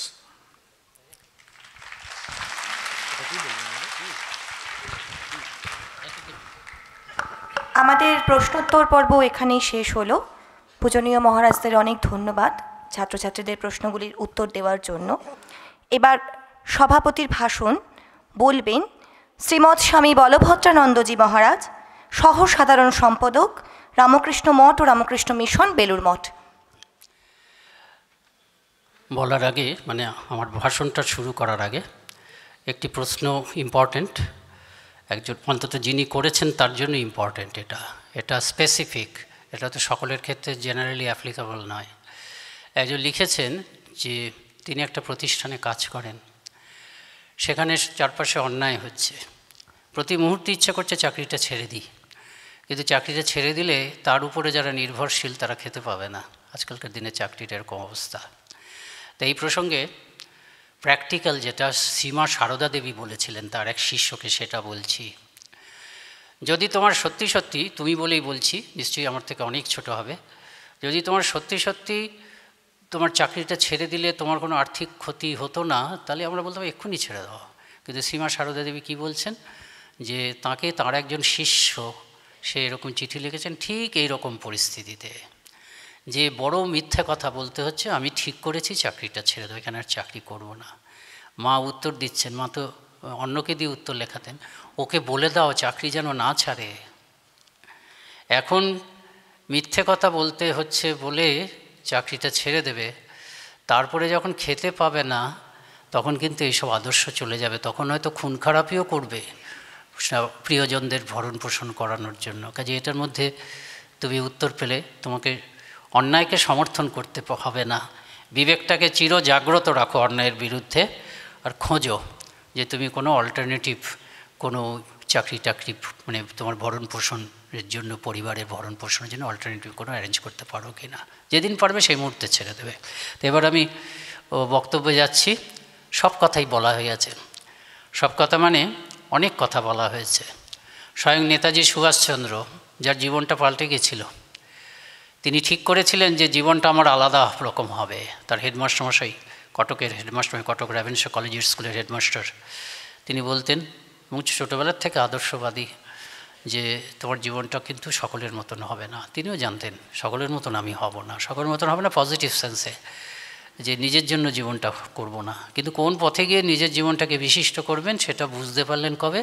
ওই 15 বছর বয়সে তিনি একজন আত্মীয় বা একজন শিক্ষকের বাড়িতে গিয়ে, খুব পড়াশোনায় ভালো ছিলেন, তো গিয়ে সবসময় বইয়ের দিকে লক্ষ্য, তার ঘরে যে বাড়িতে যে লাইব্রেরি ছিল সেখানে একটা বই দেখে তুলে নিলেন।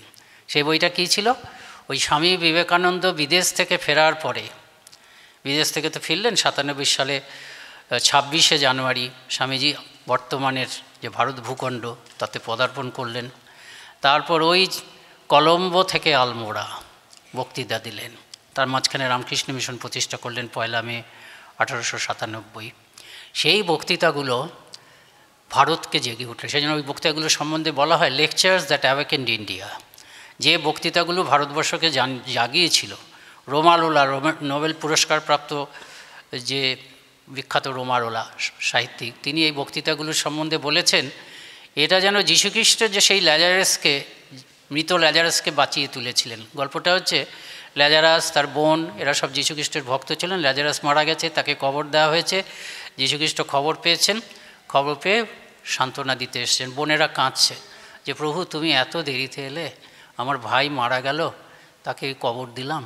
বলে চলো তো, কোথায় কবর দিয়েছো? কবর মানে তো একটু নিচে, ল্যাজারাস কবর দেওয়া হয়েছে মাটিতে নিচে, আর যীশুখ্রিস্ট ওপর থেকে দাঁড়িয়ে বললেন ল্যাজারাস কাম ফোর্থ, ল্যাজারাস তুমি উঠে এসো। অলৌকিক ব্যাপার, সঙ্গে সঙ্গে মৃত ল্যাজারাস জীবিত হয়ে যীশুখ্রিস্টের সামনে উঠে এসে দাঁড়ালো। তার রোমারোলা বলছেন যে এই যে বক্তৃতাগুলো স্বামীজি দিলেন, এই লেকচারগুলো ভারতবর্ষের প্রতি সেই ল্যাজারাস উঠে আসার মতন। মৃত প্রায় ভারত নিজের গৌরব ভুলে, নিজের কর্তব্য ভুলে, গৌরব ভুলে গেছে। আর জগতে যে এত বিরাট কর্তব্য আছে, গোটা জগৎ যে ভারতের এই চিরন্তন আধ্যাত্মিকতার জন্য অপেক্ষা করে করে তৃষ্ণার্ত হয়ে গেছে, নিজের গৌরব ভুলেছে, নিজের ডিউটি ভুলেছে।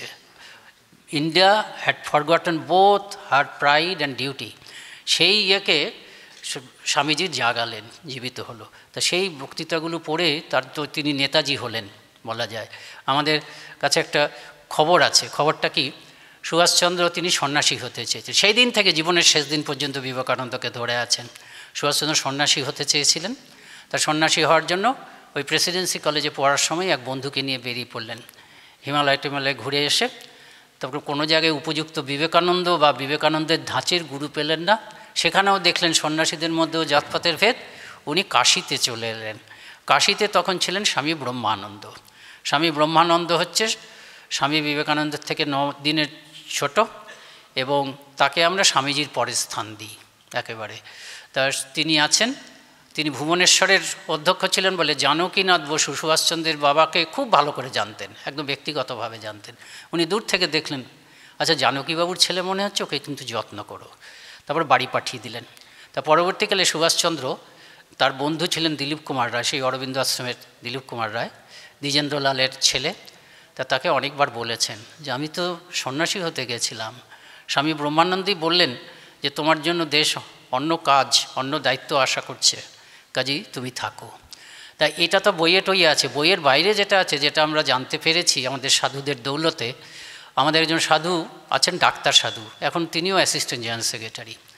তা তিনি ডাক্তার যেহেতু ব্রহ্মচারীর যখন ছিলেন, তিনি তখন ওই যেসব সাধু বয়স হয়ে গেছে, রিটায়ার করেছেন, আগে কাজ করেছেন, সেরকম সাধুদের দেখাশোনা করতেন। সেখানে একজন সাধু ছিলেন বলাই মহারাজ, এমনি নামটা। তিনি স্বামী ব্রহ্মানন্দের দীক্ষিত ছিলেন। তা নেতাজিকে যখন, নেতাজি বলছি, যখন ব্রহ্মানন্দ বললেন তুমি ফিরে যাও, নেতাজি চলে গেলেন, বলাই মহারাজ ওখানে উপস্থিত ছিলেন। তখন রাজা মহারাজজি স্বামী ব্রহ্মানন্দজি সুভাষচন্দ্রকে দেখিয়ে বললেন যে জানকীবাবুর এই ছেলেটি ইংরেজ সরকারকে একবারে টালমাটাল করে দেবে, বুঝতে পেরেছে? জানকীবাবুর এই ছেলেটি। তা সেই সুভাষচন্দ্র সারা জীবন তিনি বলতেন যে আজ যদি বিবেকানন্দ জীবিত থাকতেন তাকে গুরুপদে বরণ করতাম, তবে যতদিন জীবিত থাকব নিশ্চয়ই বিবেকানন্দকে, আমি রামকৃষ্ণ বিবেকানন্দকে মেনেই চলব। চরিত্র গঠনের জন্য রামকৃষ্ণ বিবেকানন্দের সাহিত্যের থেকে উৎকৃষ্ট সাহিত্য আমি কল্পনাও করতে পারি না। তা সেই বিবেকানন্দ বলছেন যে সেই নেতাজি সুভাষচন্দ্র বলছেন যে এমন বিরাট মানুষ ঘন্টার পর ঘন্টা বলে গেলেও তার সম্বন্ধে কিছুই বলা হবে না। তা আমরা সকাল থেকে তার সম্বন্ধে ভালো ভালো কথা বলেছি, সব সত্য কথা বলেছি, কাজে এর কোনো শেষ নেই। কাজে সেগুলো আমি পুনরাবৃত্তি করব না, সমাপ্তি ভাষণ। তবে স্বামীজি নিজে যেটা বলেছেন, সব কিছুর মূল হিসাবে স্বামীজি একটা কথা বলেছেন, সেই কথাগুলোও বলা হয়েছে। সেই অনন্ত সম্পদ আমরা প্রত্যেকে ক্যারি করে নিয়ে যাচ্ছি। আমিও কথা প্রসঙ্গে বললাম, সেটা হচ্ছে আমার প্রত্যেকের মধ্যে দেবত্ব রয়েছে, প্রত্যেকের মধ্যে। ওই যে বিরাট সমুদ্র যেটার কথা বললাম, যে স্বামীজি একমাত্র ওই জিনিসটা আমার মধ্যেও আছে, প্রধানমন্ত্রীর মধ্যেও আছে, বিবেকানন্দের মধ্যেও আছে, সবার মধ্যে আছে। সেখান থেকে শক্তি সঞ্চয় করার ক্ষমতা আমাদের প্রত্যেকের আছে, করি না বলে হয় না। স্বামীজি এক কথায় বলছেন দি ডিভিনিটি, দেবত্ব। নিবেদিতা জিজ্ঞেস করেছিলেন আপনার জীবনের লক্ষ্য কী? যে আমার জীবনের লক্ষ্য যদি সংক্ষেপে বলতে হয়, to preach unto mankind their divinity. প্রত্যেকটা মানুষকে গিয়ে বলবো, মানব জাতির উদ্দেশ্যে বলবো যে তোমরা প্রত্যেকে দেবতা, স্বরূপত দেবতা, প্রকাশিত দেবতা না, তোমরা প্রত্যেকে দেবতা, ডিভিনিটি। তারপর 1 নম্বর এটা হলো। 2 নম্বর কি? আমি দেখিয়ে দেব জীবনের প্রতি পদক্ষেপে সেই দেবত্বকে কীভাবে জাগাতে হয়। তো দেবত্ব ব্যাপারটা কি? একটা তো শব্দ মাত্র। দেবত্ব মানে হচ্ছে কি, স্বামীজি অন্য জায়গায় বলেছেন, আমাদের মধ্যে যত পজিটিভ কোয়ালিটি আছে, those qualities, each of those positive qualities at its best.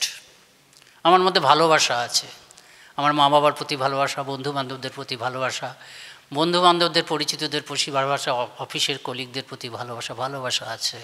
কিন্তু সেই ভালোবাসা ট্রেনে যখন যাচ্ছি সকলের জন্য নেই, আমি সহযাত্রীর সঙ্গে ঝগড়া করছি। কাজে that love at its best আমার মধ্যে রয়েছে। ডিভিনিটি, ক্ষমা রয়েছে, purity at its best, unselfishness at its best, সমস্ত আছে। আমার আনসেলফিশনেস আছে, আমি বাবা মার জন্য নিঃস্বার্থ হই, বন্ধুবান্ধবের জন্য। কাজে সমস্ত সদ্গুণের সর্বোচ্চ একটা সিন্ধুক, সমস্ত সদ্গুণের সর্বোচ্চ অবস্থার পুঞ্জীভূত সিন্ধুক আমার মধ্যে রয়েছে। সেটাই হচ্ছে ডিভিনিটি। জীবনের প্রতিটি পদ, এই ডিভিনিটি আমি সবসময় I am carrying everywhere, at every moment. আমি যখন শুয়ে আছি, ঘুমোচ্ছি, ঘুমানোর আগে চিন্তা করছি, that sleeping divinity is there, ঘুমন্ত অবস্থায় আছে। প্রতিটি পদক্ষেপে সেই দেবত্বকে আমাকে জাগাতে হবে। কিভাবে জাগাবো? প্রত্যেকটা চিন্তা আমার দেবত্বকে জাগাচ্ছে অথবা দেবত্বকে ঘুম পাড়িয়ে দিচ্ছে। আমি এই দেবত্বকে অস্বীকার করতে পারি, কিন্তু আমার প্রত্যেকটা চিন্তা, প্রত্যেকটা কাজ হয় এই দেবতাকে, ঘুমন্ত দেবতাকে আরও একটু ঘুম পাড়িয়ে দিচ্ছে, নয়তো এই ঘুমন্ত দেবতাকে আরেকটু জাগিয়ে দিচ্ছে। ধরো শীতের রাত, আজকে তো খুব শীত, রাস্তা দিয়ে আসার সময় আমরা একটা লোককে থরথর করে কাঁপতে দেখেছি রাস্তায়। আমি কম্বল মুড়ি দিয়ে শুয়ে আছি, আমার একটুও ফিজিক্যালি আমার একটুও শীত লাগছে না, কিন্তু আমি ছটফট করছি। লোকটাকে দেখে এসেছি তো, কষ্ট হচ্ছে, আহা কি কষ্ট হচ্ছে, বাইরে হাওয়া দিচ্ছে। এই যে আমি চিন্তা করছি, সমানুভূতি হচ্ছে, এমপ্যাথি হচ্ছে, আমার দেবত্ব জেগে উঠছে। পরের দিন আমি তো স্থির থাকতে পারছি, পরের দিন সত্যি সত্যি লোকটাকে খুঁজে বের করে আমার একটা পুরনো ভালো একটা জামা ছিল, গরম বস্ত্র ছিল, সেটা গিয়ে লোকটার হাতে তুলে দিলাম। আমার দেবত্ব জেগে উঠল। এইভাবে জেগে গেল, চিন্তার দ্বারা জাগলো, কাজের দ্বারা। আবার ফেরার পথে আমি এত হঠাৎ মেজাজ গরম হয়ে গেল, কারোর সঙ্গে একটু খারাপ ব্যবহার করে ফেললাম, রূঢ় ব্যবহার করে ফেললাম, আবার একটু দেবত্ব ঘুমিয়ে গেল।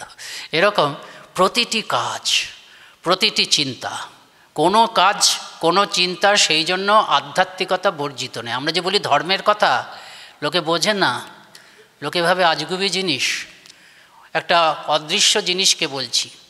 স্বামীজি বেদান্ত, যারা স্পিরিচুয়ালিটিতে বিশ্বাস করেন, প্রশ্নের মধ্যে আছে, there are many people who do not believe in spirituality. যারা স্পিরিচুয়ালিটিতে সরাসরি বিশ্বাস করে তাদেরকে বলাই যেতে পারে, তুমি মা কালীকে ডাকো, স্বামীজিকে ডাকো, শ্রীরামকৃষ্ণকে ডাকো। যারা স্পিরিচুয়ালিটিতে বিশ্বাস করে না তাদের কাছে এই বেদান্তের কথা বলতে হবে। This gospel of divinity, this is truth, এটা সত্য। এটা এই নয় যে কয়েকজন মানুষ একসঙ্গে বসে একটা মিটিং করে এটাকে পড়েছে যাতে সমাজটা ভালোভাবে চলে। সত্য এমন জিনিস যে এটাকে তুমি অগ্রাহ্য, nobody can deny it, even if you deny it, it will prevail upon you. এটা করবেই, সত্যকে কেউ অস্বীকার করতে পারে না, সত্য থেকে তুমি যেতে পারবে, এটা তোমার ইনহেরেন্ট সত্য। This is the only truth that stays with you forever through your births and deaths. এটাই একমাত্র সত্য, যেটা তোমার সম্পত্তি, এটাই তোমার একমাত্র সম্পত্তি। এই সত্যটাকে, যেমন গ্র্যাভিটেশন একটা সত্য, ছোট বাচ্চা গ্র্যাভিটেশন জানে না, তা বলে কি গ্র্যাভিটেশন তাকে কোনো এক্সামশন দেয়? ঢুপ করে পড়ে যায়। আবার পাগল টাগল মাঝে মাঝে শোনা যায়, যে এরকম পাগল, সে ভেবেছে আমি একটা পাখি, অনেক উঁচু করে ওড়ার চেষ্টা করেছে, পাগল বলে গ্র্যাভিটেশন এই সত্যটা তাকে কোনো এক্সামশন দেয়নি। তেমনি সত্য, this is truth that we are carrying that chest of divinity. হ্যাঁ, সেই বিরাট এই সমস্ত সদ্গুণাবলীর ঘনীভূত অবস্থাকে আমি বহন করছি। কাজে তুমি যেখানেই থাকো, সারা জীবন থাকো, তুমি ভুলে যাও। ওই যে একজন বললে স্বামীজিকে চেষ্টা করছি আদর্শ করতে পারছেন, দরকার নেই। স্বামীজি নিজের নাম চাননি। স্বামীজি এই উপনিষদ, স্বামীজি বলছে আমি উপনিষদ ছাড়া কিচ্ছু প্রচার করিনি। বেদের সার হচ্ছে উপনিষদ, বেদের দার্শনিক ভাব হচ্ছে উপনিষদ, এবং বেদের বা উপনিষদের মধ্যে যা আছে সেটাই আমি এখন বললাম স্বামীজিকে অনুসরণ করে, যে আমি দেবতা এবং প্রতি পদক্ষেপে এই দেবতাকে জাগানো আমার কর্তব্য। এবং প্রধান উপায় যেটা, মেন যে চাবিকাঠি যেটা আমাদেরকে বলে দিয়েছেন আমাদের মহারাজরা, সেটা হচ্ছে প্রতিদিন একটু ধ্যান করো। ধ্যান যাকে ভালো লাগে, হৃদয়ে ধ্যান করো, কনসেন্ট্রেট করো। প্রত্যেকটা কনসেন্ট্রেশনই কিন্তু মেডিটেশন নয়, কিন্তু প্রত্যেকটা মেডিটেশনই হচ্ছে কনসেন্ট্রেশন। মেডিটেশন মানে একজন লিখেছেন, how can I meditate on life so that I can love myself more, একটা প্রশ্ন ছিল। তুমি যদি মেডিটেশন কথাটার সত্য অর্থ ধরতে চাও, meditation will be always on god or your Real nature. Your real nature and what we understand as God are the same. Divinity, নিচের যে ভেতরের যে দেবত্ব, তার উপরে ধ্যান করো। সেই দেবত্বের প্রতিমূর্তি সরাসরি করতে পারছো না, তুমি হয়তো শ্রীরামকৃষ্ণকে সেই দেবত্বের প্রতিমূর্তি ভাবছো, শ্রীরামকৃষ্ণের উপরে ধ্যান করতে পারো, মা কালীর উপর ধ্যান করতে পারো, স্বামীজির উপর ধ্যান করতে পারো। প্রতিদিন ধ্যান করো। Meditate meditate meditate and serve his creatures. We have been taught as this. স্বামী ব্রহ্মানন্দ আমাদের বলেছেন, সাধু ব্রহ্মচারী আমরা তাই করি। দুটো চলতে হবে, তুমি ধ্যানও করবে, আবার মানুষকে ভালোবাসবে, সেবাও করবে। এটা করতে হবে, প্রতিদিন ধ্যান করব। এটা তো সিম্পল জিনিস, এবং এর মধ্যেই স্বামীজির সমস্ত কথা লুকিয়ে আছে।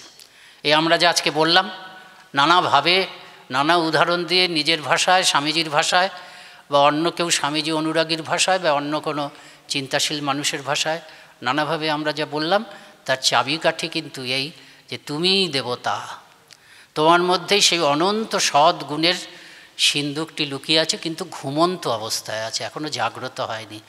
স্বামীজির মধ্যে সম্পূর্ণ জেগে গেছে, সেই জন্য স্বামীজি। বুদ্ধদেবের মধ্যে সম্পূর্ণ জেগে গেছে, সেই জন্য বুদ্ধদেব।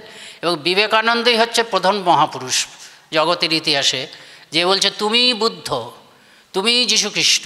এই কারণে বলছেন তুমিই বুদ্ধ, স্বরূপত আমি বুদ্ধ, আমিও বুদ্ধ, তুমিও বুদ্ধ। তুমি আমার থেকে বেশি বুদ্ধ, আমি তোমার থেকে কম বুদ্ধ, তা নয়। বা আমি গেরুয়া কাপড় পরে বসে আছি বলে আমি তোমাদের থেকে বেশি বুদ্ধ, তা নয়। তুমিও যেমন বুদ্ধ, আমিও তেমন বুদ্ধ। তুমিও যেমন বিবেকানন্দ, আমিও তেমন বিবেকানন্দ। কাজে এত বড় সম্পত্তি পাওয়ার পরেও আমরা যদি সেই সম্পত্তিটাকে ব্যবহার না করি, আমাদের মতন বোকা কে আছে? কিন্তু পৃথিবীর মানুষ জন্মান্তর ধরে এই বোকামি করে গেছেন। এবং একটা মানুষের মধ্যে যদি সেই দেবত্ব জেগে ওঠে, একটা মানুষের মধ্যে যদি বিবেকানন্দ জেগে ওঠে, তবে একটা মানুষ বিবেকানন্দ হয়ে যাবে। তোমাদের মধ্যে যে একজনও জাগে, তোমাদের কেন এমনভাবে বলছি যেন আমার মধ্যে পুরো জেগে গেছে, তা নয়। আমরা এখানে সন্ন্যাসী এবং যুব প্রতিনিধি, শিক্ষক, কর্মী যারা আছি, এই মুহূর্তে যদি আমাদের কারোর মধ্যে এত বড় সত্যি সত্যি সেই দেবত্ব পুরো জেগে ওঠে, একটা বিবেকানন্দ যদি জেগে ওঠে, কাউকে বলতে হবে না, দেখা যাবে সবাই তার প্রভাবে সবাই আলোকিত হয়ে যাচ্ছে। এই যে ধর্ম মহাসভায় স্বামীজি প্রতিভার 170 জনের মতন প্রতিনিধি ছিল শিকাগো ধর্ম মহাসভায়, কিন্তু একজনই মাত্র ছিলেন, স্বামীজি কখনো বলেননি, একজনই মাত্র ছিলেন, তিনি পাণ্ডিত্যের দ্বারা চমৎকৃত করেছেন, কিন্তু ওই পাণ্ডিত্যের মধ্যে দিয়ে তার এই বৈদান্তিক উপলব্ধিকে তিনি দিয়েছেন, সেই জন্য তিনি অজেয়, তাকে কে পরাজিত করবে? স্বামীজি এক জায়গায় বলছেন, ঈশ্বরের কৃপায় আমি আবিষ্কার করেছি আমাদের ধর্মের কোনো দোষ নেই। অন্যরা যে ধর্মকে নিন্দা করছে, দেশের সমস্ত দারিদ্র্যের জন্য ধর্মটাই দায়ী, তার কারণ হচ্ছে তারা কেউ হিন্দু ধর্মটাকে পড়েই দেখেনি। এবং সবথেকে বড় কথা, শুধু যে পড়ে থিওরিটিক্যালি পড়েনি তা নয়, তাদের মধ্যে বেশিরভাগই হিন্দু ধর্মটাকে থিওরিটিক্যালি পড়েনি, এবং তাদের মধ্যে একজনও এই হিন্দু ধর্ম যে চরম আধ্যাত্মিকতার কথা বলেছেন, সেই আধ্যাত্মিকতাটা উপলব্ধি করেননি। এসব বলে স্বামীজি কিন্তু বলছেন না যে আমি করেছি, কিন্তু আমরা জানি, সেই জন্য বলছেন, সেই জন্য ঈশ্বরের কৃপায় আমি আবিষ্কার করেছি এই পথ। এই হচ্ছে স্বামীজি। তিনি আমাদের শাস্ত্র সম্পূর্ণ পড়েছেন, হিন্দু ধর্মটাকে পড়েছেন, আবার অনুভব করেছেন উপনিষদের ঋষিরা যা বলেছেন। এবং স্বামীজি কী বলছেন আমাদের? তোমরা প্রত্যেকেই ঋষি হবে। কাজে এই তো বাণী, এই বাণী নিয়ে আমরা ফিরে যাব। হ্যাঁ, এইটা আমাদের জাগাতে হবে প্রত্যেকে সারা জীবন। তোমাদের সঙ্গে আমাদের আর দাওয়াত যদি দেখা হয়, এই সত্যটা কিন্তু থাকবে, যেখানে থাকো, যেখানে থাকো, এই সত্যটাকে, এই যে আমার মধ্যেই দেবতা আছে, এবং ভালো কাজ, ধ্যান এবং ভালো কাজ, ধ্যান এবং ভালো কাজ, ধ্যান এবং ভালো চিন্তা, চিন্তাটাকে খুব গুরুত্ব দিতে হয়, চিন্তাটাই পরে কাজ হয়। আমরা চিন্তা করেছি যে আজকের মিটিংয়ে আসবো, সেই জন্য আমরা আজকে এখানে উপস্থিত। বাইরে যে কাজটা দেখা যায় সেটা চিন্তার ফল। বহু মানুষ আমরা নিজেদের চিন্তার দিকে তাকাই না, কিন্তু গভীর মানুষ হতে গেলে, গভীর মানুষ হতে হবে, যেটা গভীরতার কথা বলছেন, চিন্তার দিকে তাকাতে হবে। কাজেই ভেতরে যে আমাদের সম্ভাবনা আছে, এই অনন্ত সম্ভাবনা আমাদের প্রত্যেকের মধ্যে, বিবেকানন্দ বুদ্ধ আছে, সেটাই হচ্ছে ডিভিনিটি। সেই ডিভিনিটিটাকে আমরা যেন নিয়মিত ধ্যান এবং ভালো চিন্তা এবং ভালো কাজের মাধ্যমে, পরোপকারের মাধ্যমে আমরা যেন জাগিয়ে তোলার চেষ্টা করি। নমস্কার।